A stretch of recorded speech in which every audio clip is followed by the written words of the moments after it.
Barrel or nah? Gifting Valentines to someone who other than your romantic partner. Oh, this is a major one, David Lee Scales. And I'm going to say it's a giant nah past the age of 12. A Totally. nah past the age of 12. This Like, didn't exist for me up until maybe this year, maybe who last year, but who were for you for sure. who were you expected to give a Valentine to? Well, that's what my fear is for next year is that I'm going to be the one who's expected. But Lauren's writing Valentines to all of our parents, sending them in the mail. Oh She, no. Lauren's he, Lauren's way off piste here. You got to rein that in, man. You got to say, no, hey, nobody does she's this. not. She's not the only one though. I've seen Who? everybody else doing it too, and so now I feel like next year I'm going to be obligated to get something for my mom. No, no, there's nothing more that the card industry, whatever. The fake, I mean, not that Valentine's Day is a fake day, right? We all love and all that, but it should be simple. Uh, Nothing more than the Costco and, or not them, I suppose, then what? Target and Hallmark, yeah, Hallmark, Hallmark, all these, but nobody gives a Hallmark card anymore. So to call them like Hallmark, I think, Papyrus. yeah. That's the But company that we buy but now. that's what they want. That's what exactly they're like. Yes, Lauren, you're doing the right thing. Everybody gets a Valentine. A Valentine for you. No, no, no, no, no, no, no. This thing is it's personal. It's simple. It's sexual. That's what you should tell her. You should say, "Hey, Lauren, Valentine's Day is sexual. Are you sexually coming on to my mother?" Exactly. This feels incestuous at this point. Yes. And by the way, forget about you don't even have to buy an actual gift to overspend. Those cards are like $8 a card now. So if you buy five of them, you're in for $40 just in cards alone. I've had like some rolls, and of course, we all mail less and less and less. So I've had like a roll of Forever stamps sticking around. I think, what was this was funny. Funny little memory. Remember when Trump was all pissy at the post office or something and talking about how he's going to defund the post office, something like that. It was like early days. And so I whenever, do remember defund, yeah, yeah, when was Trump president? 2016. So this would have been like, yeah, 2016-ish, so a long time ago. And for some reason, libs were like, the way we get back at him is buying a ton of forever stamps, right? And I do so, remember that. yeah, and so my beautiful and loving and wonderful far left wife bought so many stinking forever stamps that they're just like, there's rolls of like a burglar will someday break into the house here and not find anything of real value, but find like forever stamps and think, boom, because so all to say, I haven't checked or did have been unaware of the price of stamps for years now, right? Just Yeah. years and years. Uh, I was at the post office. Some dude was trying to mail something, and I heard the post dude say, I'm gonna get it wrong, but I want to say it was like 74 cents or something for a stick here. I gotta Google it. Well, because when they introduced that forever stamp with that Trump thing, I think it was 41 cents. Yeah. So that's a So, huge so, increase. so which is a great investment. So all those It lefties is out a there, great, dude. That's a huge investment. I mean, a huge increase. it's She like if should have bought $1 million worth. she should have. Let's see. Price of stamp. This is worth it. Postage rates. Oh, come on. Don't give me that bull crap. 68 cents.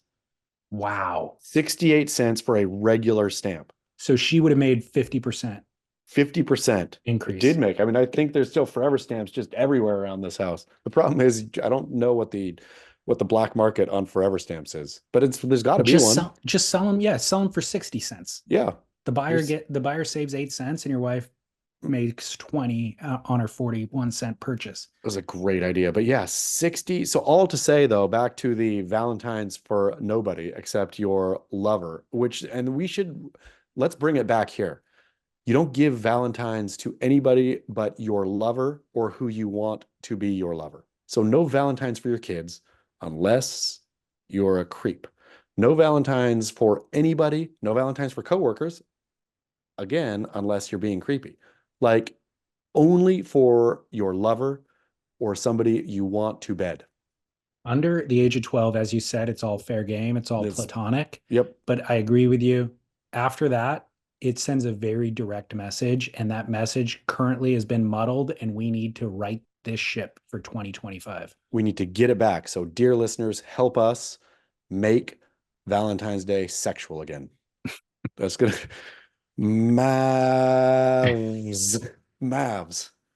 Mavsa. Yeah, Yeah, yeah, Mavs I like it. does. Doesn't quite have a ring, but I like just no need to abbreviate it. Okay, that leads us to our second barrel or not coming in from a listener. Hi, David and Chaz. I recently gave birth to my first child. Of course, me and his dad are hoping the little one will develop a love for the outdoors, just like we have. I see my fellow outdoor enthusiasts post photos of their newborns on surfboards. The little worms being awkwardly laid out on cold surfboards, their eyes barely open. You can read the discomfort from being subjected to their parents' dreams and projections on their little fat faces. As a surfer for 12 years, I've been tempted to photograph my, in my eyes, extremely handsome son with my surfboard or mountain bike, but something tells me that I shouldn't. In a world with war and global wars, warming raging, this seems like an appropriate subject to deliberate on. Barrel or nah. Greetings, by the way, from a new surf mom from the Netherlands. Congratulations, dear surf mom. And from the Netherlands makes it even better. I'm gonna be real honest. When I first heard I'm a listener to your show and I just gave birth, it took me three clicks of the mind to get over to a woman. Like I was initially thinking this guy transitioned and got pregnant. Oh yeah, it's a woman. And then Uh, a guy who's like so in touch with his yeah, femininity and his that partnership he that he's said identifying as. exactly. But I'll just say thank you so much for listening. And here's you came to the right place, of course, because here's what you do. Guaranteed, you identified and are exactly right that early childhood trauma is caused by laying a beautiful, fresh baby on a surfboard. What you do is you lay that beautiful, fresh baby and Instagram it too, because we have to have this for posterity, because it has to go into your beautiful, fresh baby's cerebral cortex. You lay them on something and photograph them lovingly on it that you hate. So you take your baby and lay it on a sup with how gripping a paddle, right? And then click. You basically cured your kid from ever supping. You take your baby and you lay it upon a longboard, soft-wheeled skateboard. Click. That baby will never longboard, soft wheel skateboard again. Any activity that you actively dislike, that's the place to put your newborn. Take a picture.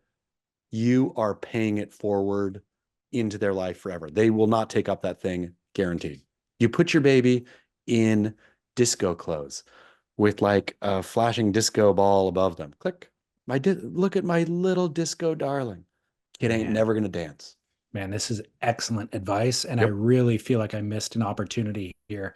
I Is think he it's two not too at two late. years? He's two It's a years old little now. too late because he'll like mess it up. Austin will He like, also has opinions already. You know what I yeah, mean? Like he I'll won't like, present something into the scenario, and he'll be like, "F ain't that! I'm not happening. posing with that." Yeah, Yep, exactly. You did miss it. But yeah, imagine if all surfers could take their babies and photograph them on sups, the sup population in a generation would be half as much as it is today. there's got to be a photo of young Felipe at Pipeline. Yes, so true. I mean, Papa Toledo was a pro, was he not? He Wasn't he? for sure got him to Hawaii at a young age and like posed him in front of a big day in December and snapped a That's photo. so true. This is where it all came from. We've Yeah. identified. Felipe, share the photo. Yeah. It'll help your process. I think it's part of the cleansing process. It has to be. It has Yeah. to be like if you any good psychologist would say, we have to go all the way back to the root. That's the root. Little Yeah. Felipe naked on the sands of Pipeline when it's pumping out the back. Yeah. So now our female listener, new mother in the Netherlands, it's got to start a list of all the Yeah. things that she wants to ward off for Yep. her young boy. Yep. Because And start mowing them down. I think it starts with sup, but take it from there. it's risky business though, because stand-up paddling is adjacent to surfing, and there's a possibility that some wires could get crossed in the baby's brain. You don't know how that's going to pan out. Like they might just wholesale discard all water sports at that point. It is a risk, but would you rather have a child who didn't participate in water sports at all or Eric Logan? That's what you got to look and ask yourself. It's a great question. Hmm. I'm gonna need time to marinate on that. Okay. I'm just afraid of getting that poo poo touch, dude. That's the thing. Like, that's why I don't want to spend too much time. I want to marinate on it, but then I don't You and because I already have it. contaminate. You and I have been poo-poo touched. I think so. You and I, for those who have watched, of course, the HBO hit show, The Last of Us, or is that what it is? The Last of Us. Yeah. Yeah. Did you watch The Last of Us? No. Where so the whatever show is about fungus, mushrooms basically taking over the entire, they turning everybody into zombies, right? Everybody gets turned into zombies. It's like this mushroom that turns people into zombies, then they bite you and then you're zombified, whatever. One lady was pregnant, and the zombie came and bit her while she was giving birth. And so she cut the umbilical cord, but she was still bitten. So she turned into a zombie, but the baby was immune. You and I got bit by Eric or touched by Eric Logan's poo poo touch when we were all kind of babies. And so you and I are immune to the poo poo touch. We're the only ones, I think, immune to Eric Logan's poo poo touch. Okay, that's good. We have the antidote. We do. We are the anecdote. That's the problem in this show. People want to get her and like cut her brains out or whatever to use. So people are going to Mm. want the Clippers, more likely than not, are going to want to quarantine us and like draw our blood. You know what? If Felipe came asking for help, I wouldn't help him. But if the Clippers come, I'm gonna say, open that checkbook, baby. If Kawhi Leonard comes and says, "Hey, David Lee, I need a quick blood transfusion before the game. I need to switch all my blood with all of yours," then I mean, yeah, I'm gonna pay you $2 million. It'd be I'm okay. in. You'd reap your liver and all that. You can handle the poo poo touch. I can handle Yep. the poo poo touch. Kawhi Yep. Leonard can't handle the poo poo touch. We got exposed long and hard to that poo poo touch, and it took us down for one podcast. It And did. I then mean, and then there and was some comedy that came out of it afterwards, but we yep, bounced back. we're still alive and kicking. Got the full dose. Yep, a Got the full full poo poo dose. dose. Yeah. And by the way, just play it safe and go to drinkag1.com/surf and then drink a bunch of that. You're fine at that point. I drank mine today. Me It's too. gotten me through everything. Okay. Final barrel or not? Journaling. Ooh, this is a solid one. So I'll give you a backstory if you want to think about it for a second. This was not a Valentine's gift for my mother, but she gave it to me this morning. Didn't mention Valentine's Day, so I think we're safe here. But she just was like, "Hey, if you don't want this, give it back to me and I'll give it to somebody who would appreciate it." Yeah, That's good call, literally Mom. what she said. Yeah. It's called Gratitudes and Beatitudes. It is, as you can see, a very beautifully bound little journal. And there's, I think, for each given day, you know, February 16th, you open it and it has 5 years worth of lines penciled out. So you write in the year today and you write down something that you're grateful for. There's a prompt on the other side of the page. So you read the prompt and then you write down something on today with today's year on that page, something that you're grateful for. And then next year, you use the line below it for that same exact page. And then over the course of 5 years, you have, everything that you were grateful for on February 15th or 16th or whatever for 5 years. You get to reflect back on it. I'm all for it. I think that's a great practice. I think anything that makes you pause and pull out a pencil and a paper book anyway is great. A great practice. Um, and I suppose with the idea being that in 5 years' time, when you're getting pulled over for something rather else and you're rage filled, that you look at your gratitude and beatitude and flip to that day real quick and just think of all the good things that happened. This is okay. This is just a hiccup on the road. This speeding ticket I'm about to get. Yeah. I mean, just the practice of, I think journaling as a general point is good, but practice of writing down something that you're grateful for fosters gratitude. Sure. Like if you Totally. take time every day to think about it and then actually write it down, you just then feel more grateful, which is a good thing.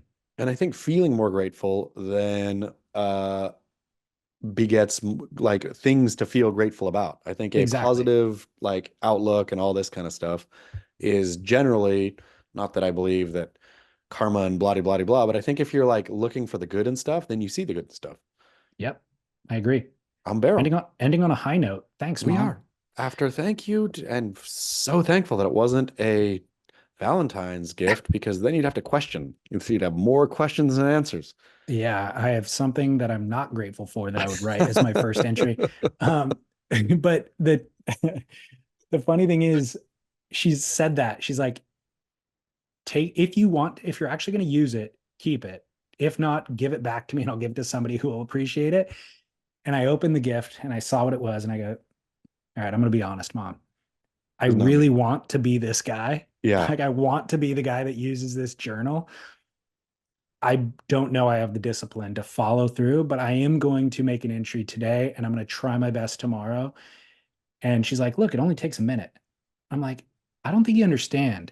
There's like 30 things that only took a minute yesterday that are Yep. on my list today that I Yep. still haven't gotten to. That are stacked on the 30 things that take a Yeah, minute from the day before. exactly. And so this is now 31 on today, plus the 30 from yesterday. It's now 61st in line.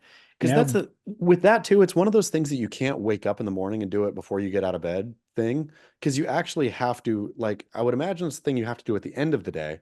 Because you have to think about that day and the gratitude, something grateful in that day, right? yeah, yeah, I would exactly. imagine. Yes, Which yeah. Something I'm feeling grateful for today. it's the stuff at the end of the day that you're supposed to do is the stuff that is clearly the stuff that's on the chopping block first.